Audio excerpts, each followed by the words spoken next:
रहस्यमय गांव का रहस्य। भारत के एक छोटे से गांव जिसका नाम था तेजपुर। एक समय था जब वहां का जीवन बहुत ही शांतिपूर्ण और सामान्य था। लेकिन एक दिन गांव में अजीब घटनाएं घटने लगीं। गांव के लोग रात में अजीब आवाजें सुनने लगे और कुछ लोगों ने दावा किया कि उन्होंने अजीब आकृतियां देखी हैं। गांव के मुखिया रामलाल ने इन घटनाओं की जांच करने का निर्णय लिया। उन्होंने गांव के कुछ युवाओं को साथ लिया और रात में गांव के चारों ओर गश्त करने लगे।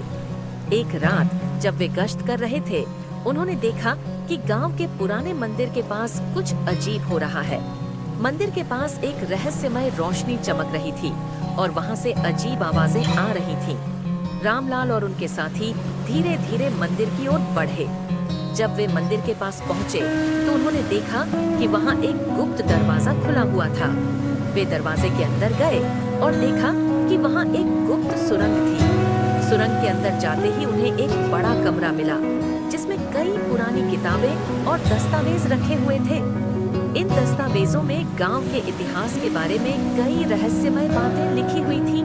रामलाल ने दस्तावेजों को पढ़ना शुरू किया और पाया कि गांव के पूर्वजों ने एक खजाना छुपाया था जिसे केवल एक विशेष चाबी से खोला जा सकता था। यह चाबी गांव के पुराने मंदिर में कहीं छुपी हुई थी। रामलाल और उनके साथी ने मंदिर में चाबी की खोज शुरू की। कई घंटों की मेहनत के बाद उन्होंने चाबी को एक पुराने मूर्ति के नीचे पाया।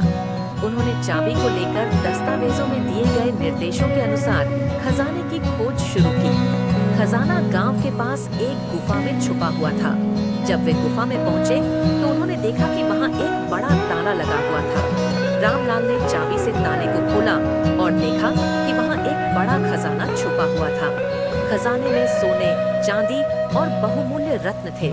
रामलाल और उनके साथियों ने खजाने को गांव में लाकर सभी गांव वालों के साथ बांट दिया। इस खजाने से गांव का जीवन बदल गया और गांव फिर से खुशहाल हो गया। लेकिन इस घटना के बाद भी गांव में रहस्यमय घटनाएं घटती रहीं, जो आज भी एक रहस्य बनी हुई है। निष्कर्ष, यह कहानी हमें यह सिखाती है कि रहस्य और सस्पेंस से भरी घटनाएं हमारे जीवन को रोमांचक बना सकती है।